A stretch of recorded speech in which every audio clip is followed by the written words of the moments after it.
Patch 1.6 for Farming Simulator 25 is out now. Included, we have a pile of new equipment added to the base game, tons of changes, and some quality of life improvements for all platforms. I'm going to be going over everything, so make sure you check the timestamps to skip to what you want to see first. Let's start with the content update. There are 2 new tractors and 3 pieces of equipment added to the base game. Claas Arian 550/530 tractor, the John Deere 6R Series 230/250, Claas FL 140 front loader, John Deere 683R front loader, and the Albert Bell Handler F155A. If you remember, the Claas Arian 600 that was added to the mod up recently had a configuration for a Claas front loader, but we didn't have one in the base game. Well, now it's here. We also have a John Deere 6R that is already in the game. However, this new one represents the largest 6R models in the range, with the 230 and 250 right now. The John Deere 683R front loader fits right in between the other 2 models that we've already got in the game as well, the 663R and the 700 ILM. These 3 models together make up the largest 3 front loaders for tractors that John Deere makes at the moment. As for the Albert Bell Handler F155A, this bad boy collects bells from the top and grabs them rather than from the sides like normal, allowing you to keep the center of gravity lower when loading a bell trailer and things like that. We've seen some mods like this in the past, but never anything like this from Giants. I will have a video out soon showing off all of these pieces of equipment like I do normally in mod videos, but for a dedicated video on these machines and pieces of equipment, so keep an eye out for that. Now let's jump over to patch 1.6 for the star of the show today. Included, we've got new additions and functionality, changes and improvements, and modding stuff. Starting with new additions and functionality. Mod Hub Update All button has been added. Saving notification icon in multiplayer, smaller engine configurations on the Deutz-Fahr Series 6C and the Semi-Virtuous RV Shift, and the graphic settings menu within the active gameplay.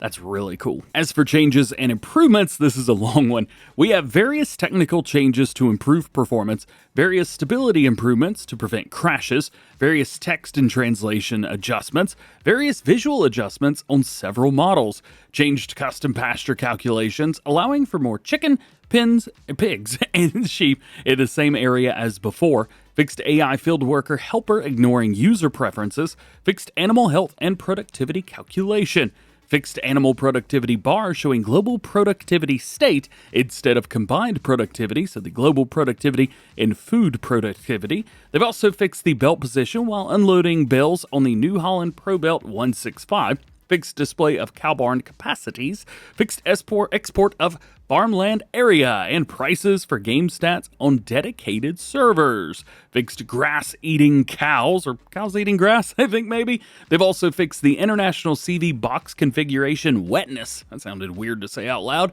Fixed missing beetroot field type on the Bergman RRW500. Fixed missing silage additive on the Pottinger Boss Alpine 251. Fixed Mod Hub checkmark on newly downloaded mods. Fixed the shop display cutting off fill types on some machines. Fixed the shop display when all used machines are bought.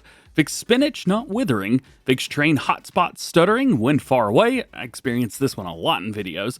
They fixed the UI scaling not being applied correctly on some UI elements.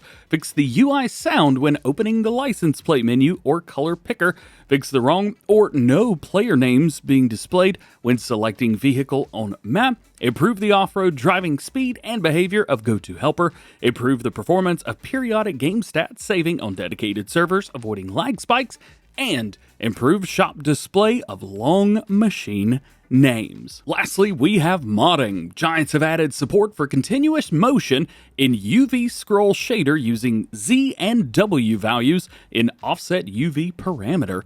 Added warning of environment map directory if not properly set up for maps. Added rear light 84 and rear light 85. Adjusted the light of rear light 30. Fixed custom placeable names using the name L10N key attribute not being synchronized to clients, and fixed the Lua breakpoints in Studio not working if they were added before connecting the game instance to Studio. And that is all of the additions, changes, and features of patch 1.6. Feel free to go back and screenshot anything that you would like to take a closer look at, and you can also see everything for yourself in the latest blog on the Farming Simulator website. As of right now, Giant Software have released information and release days for all but a few things covered in their State of the Farm blog. We know that the first Pack is next at and will be here on March 11th. We know that Farm Sim VR will be here on Friday, February 28th. And patch 1.6 and content update number 1 were both released today. This only leaves the release of Silver Run Forest and the remastered map number 2 left in Q1, which ends at the end of March. Of course, we still have more patches, content updates, precision farming, DLCs, and more coming in Q2. So stay tuned as I will be releasing more information and videos once new things are announced. And that is everything. That is all you need to know about the free content update number 1 and patch 1.6 for Farming Simulator 25. As always, if you find anything else that you think needs to be fixed or changed, please contact Giant Support via the link down below. I want to thank you for watching and hanging out with me today. If you enjoyed this video, make sure you drop a like on it, get subscribed if you're new, and keep an eye out for more videos like this one. Plus, of course, news, mods, and Let's Plays coming soon. Also, if you haven't picked up FS25 yet, now is a great time to do that. You can check the link down below to get your copy of Farm Sim 25, any DLCs you may want to pick up, like Next At Pat or the Year 1 Season Pass, and don't forget to grab a G Portal server for you and your friends to play on. I hope you have an awesome day, and I'll catch you in the next one.